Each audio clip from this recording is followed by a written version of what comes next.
আমার ভাইয়ের রক্তে রাঙানো 21শে ফেব্রুয়ারি আমি কি ভুলতে পারি। যথাযোগ্য মর্যাদায় মাতৃভাষা দিবস উদযাপন করল কাঁথি 3 নম্বর ব্লকের বনমালী চট্টা উচ্চ বিদ্যালয়। 1952 সালে 21শে ফেব্রুয়ারি তৎকালীন পূর্ব পাকিস্তানের সরকারি ভাষা হিসেবে উর্দু ভাষাকে জোর করে চাপিয়ে দেয় পশ্চিম পাকিস্তান। কিন্তু আজন্ম লালিত বাংলা ভাষার পীঠস্থান অবিভক্ত বাংলা আধুরা বাংলাদেশ পূর্ববঙ্গ ভাগ হয়ে যাওয়ার পর ঢাকা বিশ্ববিদ্যালয়, ঢাকা মেডিকেল কলেজ, আইন কলেজ, অগণিত ছাত্রছাত্রী, কবি, সাহিত্যিক, বুদ্ধিজীবীরা আন্দোলনী নামে সরকারি ভাষা বাংলাকে স্বীকৃতি দেওয়ার দাবিতে শান্তিপূর্ণ সেই মিছিলে পাকিস্তানের সামরিক সেনা গুলি বর্ষণ করে।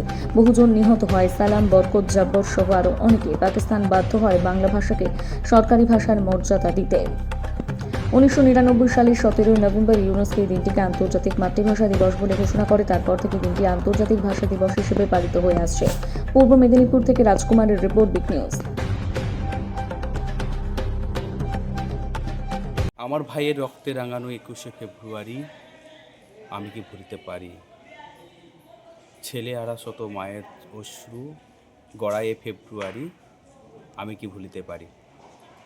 1952 সালের 21শে ফেব্রুয়ারি তৎকালীন পূর্ববঙ্গ, ঢাকার রাজপথ, ঢাকার মেডিকেল কলেজ, ঢাকা ইউনিভার্সিটি শুধু নয়, সমস্ত বাঙালি যারা বাংলা ভাষাকে তাদের প্রাণের ভাষা করে গড়ে তুলেছিলেন, তারা আন্দোলনে নেমেছিলেন উর্দু ভাষাকে সরকারি ভাষা যাতে না দেয়া হয় তার আন্দোলনে।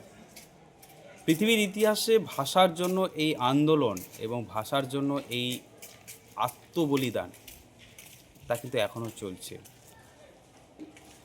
স্কুলে উর্দু ভাষাকে জোর করে চালানোর প্রতিবাদে যে আত্মবলিদান করেছে তিনিও ভাষার জন্য শহীদ হয়েছেন।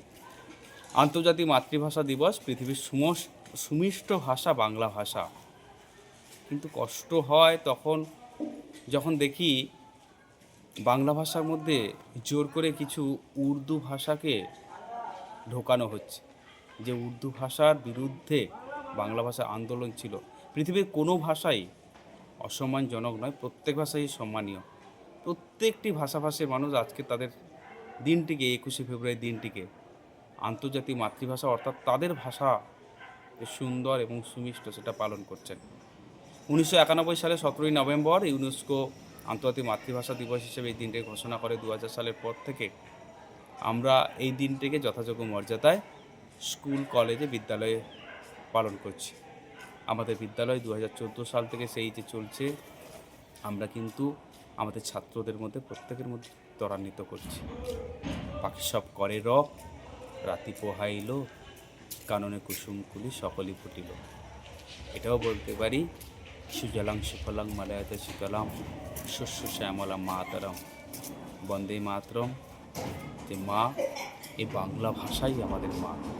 আমরা প্রত্যেকটি ছাত্র ছাত্রী, আমরা যারা শিক্ষানবিশ, প্রত্যেকেই আমাদের হৃদয়ে প্রথমেই স্বপ্ন দেখি, আমাদের স্বপ্ন করি বাংলা ভাষার মধ্য দিয়েই। আমরা গর্বিত হই, আমরা বাঙালি, আমাদের মাতৃভাষা বাংলা ভাষা। আপনাদের স্কুলে আন্তর্জাতিক মাতৃভাষা দিবস পালন করলেন, এই সম্বন্ধে আপনি কি বলবেন, বলুন। আজকের 21শে ফেব্রুয়ারি এই ভাষা আন্দোলনের প্রতি এবং শহীদদের প্রতি শ্রদ্ধা জ্ঞাপন করে আমরা সত্যি ধন্য। এবং আমাদের মাস্টারমশাইরা অত্যন্ত দক্ষতার সঙ্গে এই অনুষ্ঠান পরিচালনা করেছেন এবং ছাত্রদের কাছে এই ভাষা আন্দোলনের যে তাৎপর্য ব্যাখ্যা করেছেন। আমি আশা করি ভাষার প্রতি আমার ছাত্রদের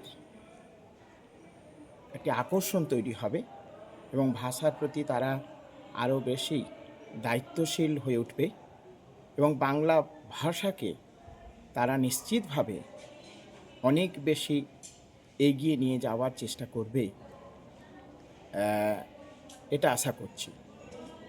এবং আজকের ছাত্রদেরকে বাংলা ভাষার প্রতি এই দায়িত্ববোধ বাড়িয়ে তোলার জন্য নিশ্চিতভাবে এটা একটি প্রয়াস বলে আমি মনে করি। তো আমি মনে করি আমাদের বিদ্যালয় প্রতি বছরের মতো এবছরও 21শে ফেব্রুয়ারির দিনটি উদযাপন করেছে এইভাবে যদি আমরা প্রত্যেকটি বিদ্যালয় এই ভাষা আন্দোলনের প্রতি বা ভাষা আন্দোলনের দিনে এই অনুষ্ঠানের আয়োজন করি এবং শহীদদের প্রতি শ্রদ্ধা জ্ঞাপন করি, তাহলে বাংলা ভাষা বা মাতৃভাষার প্রতি আমরা অনেক বেশি দায়িত্বশীল হয়ে উঠব এবং বাংলা ভাষার আজকের খানিকটা হলেও দুর্দিন শুরু হয়েছে, বোধহয় আমরা আবারও সেই সুদিন ফিরিয়ে আনতে পারি। ধন্যবাদ।